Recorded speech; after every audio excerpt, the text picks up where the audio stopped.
Masalah utama kita sebetulnya itu. Makanya saya tidak pati cocok sama orang sufi itu. Kebenaran itu harus dimaklumatkan. Sementara orang sufi itu ingin menyembunyikan diri.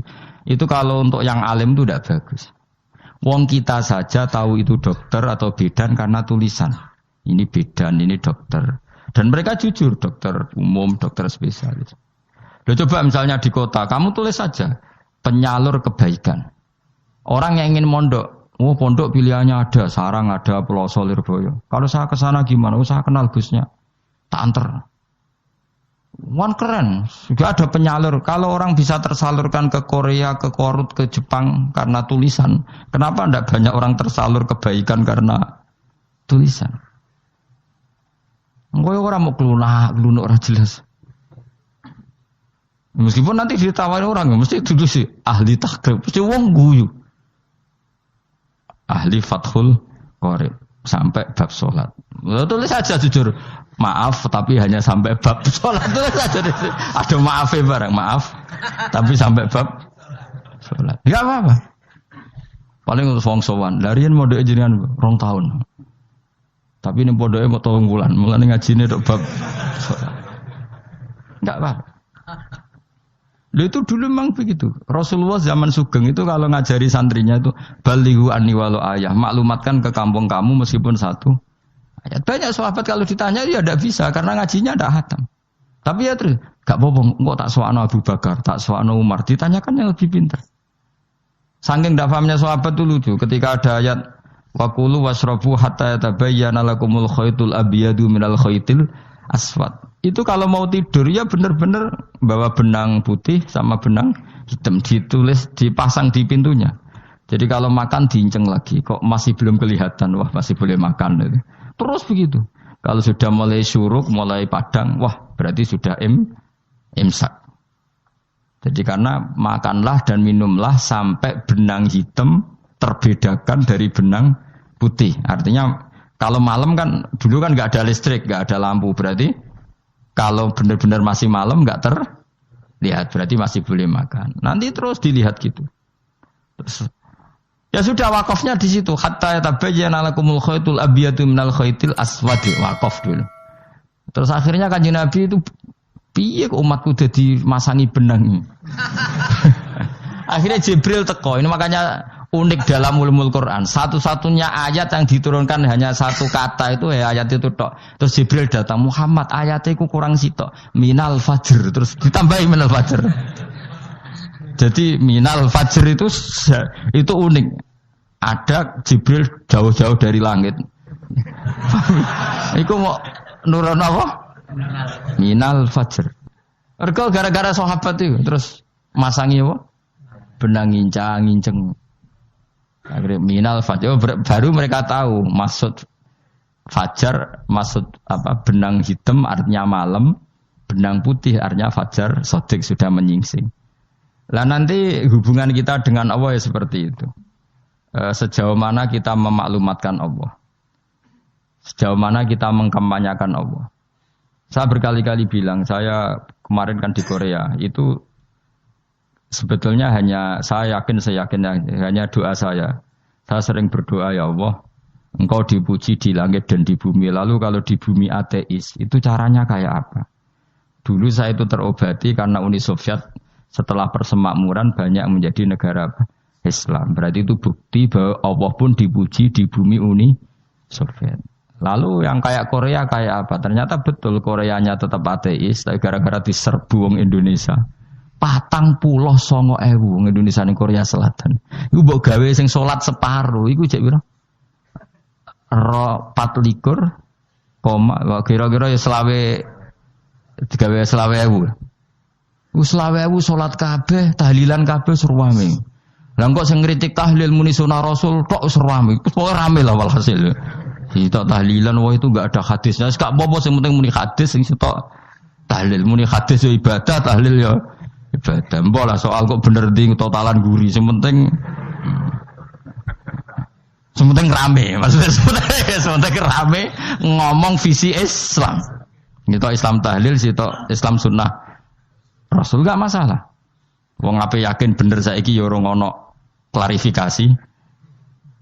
Tapi sementing kan kabeh ngomong tentang Islam. Artinya gini, Allah punya cara untuk menyebarkan Islam di Korea.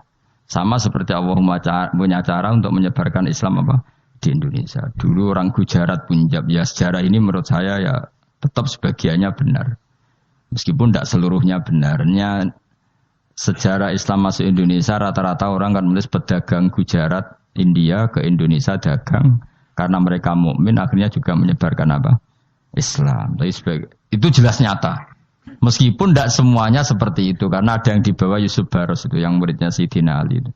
Terus juga ada yang dibawa beberapa habaib dari Yaman langsung ke Indonesia kayak yang di daerah Tuban itu kan langsung habib-habib dari Samarkand langsung ke mana?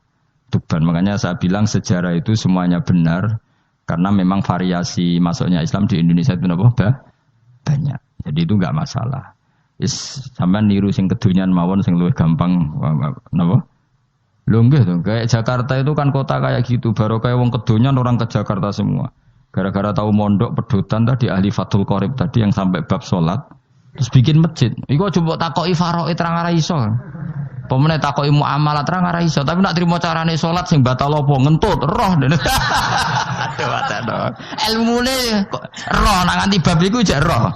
Sing batal salat apa jek roh ngentut nyekel wong wedok jek roh. Tapi mbok aja takoki sing detail apa? Detail. Cara mengenali kiblat dengan hisab ya marosdil kiblat wis ora ora iso. Atok nganggo komputer delok. Nganggo jam nganggo kompas. Padahal ana ilmune ya marosdil apa? Kiblat. Di bulan tertentu, hari tertentu itu nanti matahari tepat di atas Ka'bah. Serang ora iso nek ngono niku serang ora iso.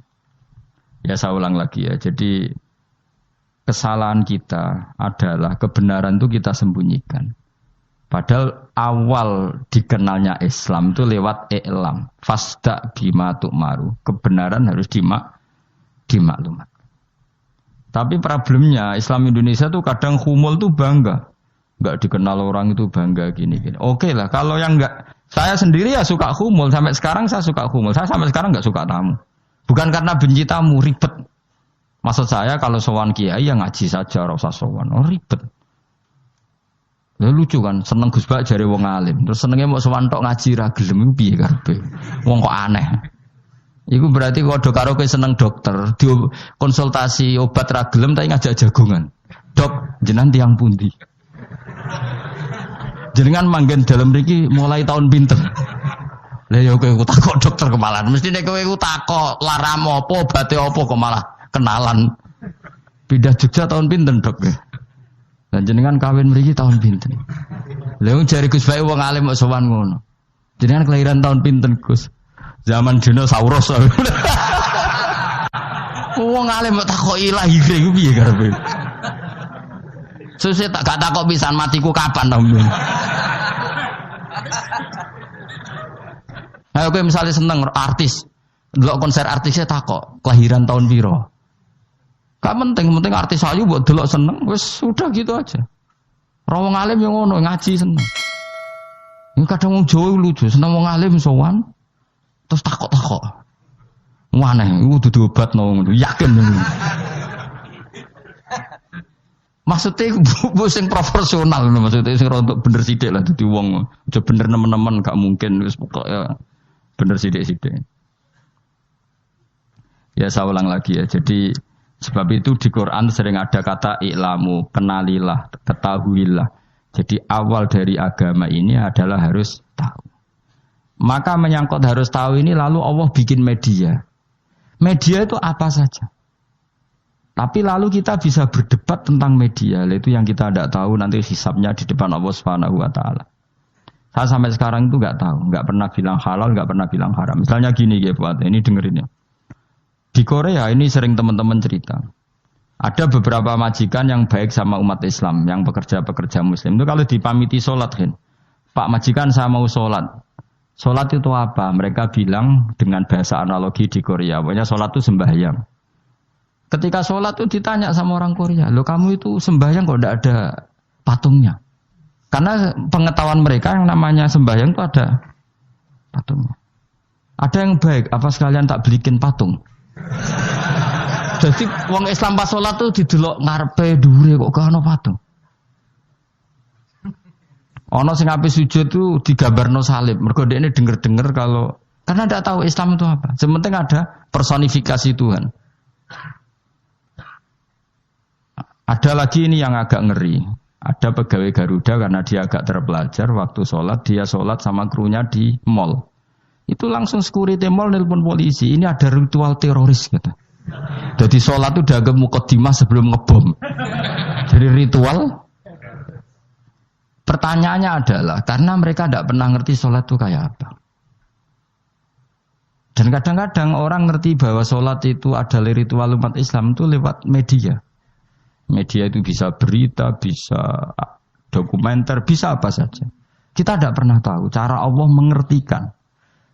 Seperti kita tidak pernah tahu madzhab Mu'tazilah, tahunya itu dari kitab-kitab ahli sunnah wal jamaah. Coba kita semua misalnya tahu madzhab yang aneh, Mu'tazilah, Jabariyah, Qadariyah, itu dari kitab mereka apa dari kitab ahli sunnah? Dari kitab ahli sunnah. Maka bisa saja informasi keburukan itu dari orang baik dan informasi kebaikan dari orang buruk. Kita tidak pernah tahu. Karena ini yang bisa ngelola hanya Allah Subhanahu wa taala. Tidak bisa, kita tidak bisa, hanya Allah yang bisa. Maka perdebatan Ahmad bin Hanbal dengan Haris Al-Muhasibi itu seperti itu. Misalnya gini, tak kiri contoh. Haris Al-Muhasibi itu orang alim allamah. Dia ahli sunnah mandat, pokoknya ahli sunnah sekali. Dia mau ngarang kitab tentang dia menentang Mu'tazilah, menentang Qadariyah, menentang Syiah. Terus setelah mau ngarang kitab, ditanya sama Imam Ahmad, ya Haris, kalau kamu ngeritik Mu'tazilah, awalnya gimana caranya kalau ngarang kitab? Ya saya cerita pendapat mereka dulu, lalu saya tentang. Imam Ahmad guyu-guyu. Bukankah setelah kamu cerita madzhab mereka plus argumentasi mereka, jangan-jangan pembacanya sudah tertarik.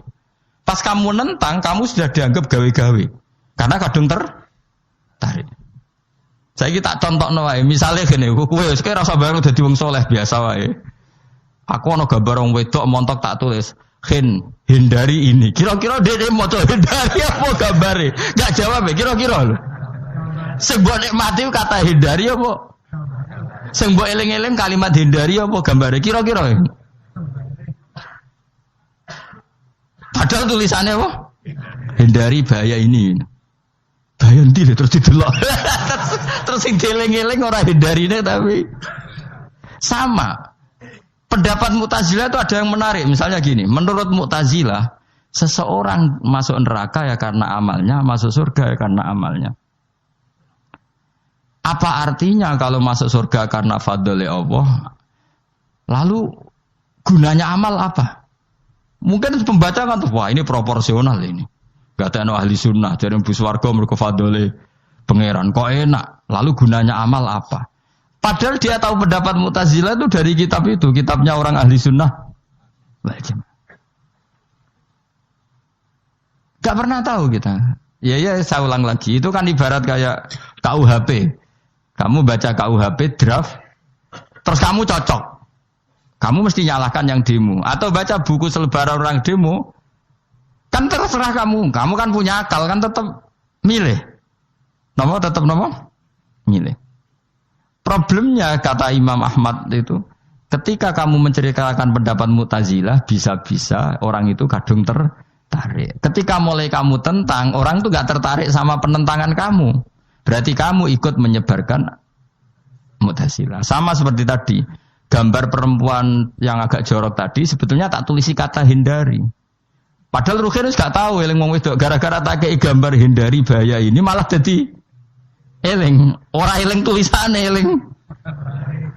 Nah, hakikat saya ini penyebar kata hindari apa penyebar gambar itu? Coba. Lalu status saya ini pengedar gambar itu apa pengedar kata hindari? Ya yang mengedarkan kata hindari tapi yang mengedarkan. Nah sama sekarang pertanyaannya, kalau kamu ngarang kitab anti Mu'tazilah itu sebetulnya pengedar mazhab Mu'tazilah apa penentang? Ya pengedar juga karena umat tahu dari kitab kamu. Dong toh ya? Lah ya mulane ku dadi perdebatan, kok kaya iya kaya ora. Juga tuh gale gini misalnya, kamu jangan milih presiden yang dari militer, itu pasti keras, tegas, terus kaku. Ternyata pembaca itu wataknya militer, lu cari yang begini, pusing kan kamu. Agak suka presiden sipil, nggak tegas. Padahal kamu nulis itu untuk menggiring orang milih presiden. Jangan milih yang militer, pasti tegas, nggak demokratis, nggak nerima pendapat. Ternyata pembacanya suka saya punya pemimpin yang tegas. Habis kamu kan? Yang tahu hati orang itu siapa? Makanya ketika kitab Ahli Sunnah dipenuhi dengan cerita-cerita madzhab Mu'tazilah, itu sebetulnya kamu itu pengedar apa penentang? Itu pertanyaan Ahmad bin. Akhirnya Imam Haris Al-Muhasibi bilang gini, enggak maksud jenengan itu ngelarang apa dukung. Pokoknya mangkel dari Imam Haris, yo aku pokoknya ngomong ngono ae pokoknya. Terus akhirnya Imam yes, nang ngoten ketok arahe jenengan mboten sedo ngarang.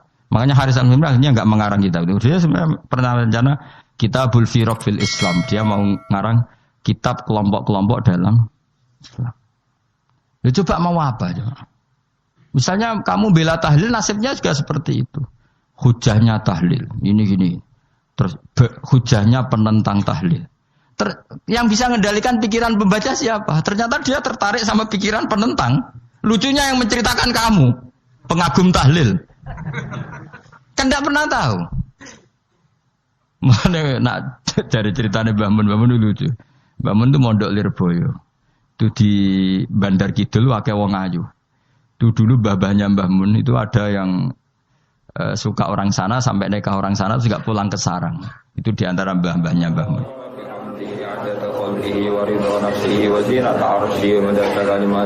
Subhanallah wa bihamdihi adada khalqihi wa ridha nafsihi wa zinata 'arsyihi wa midada kalimatihi.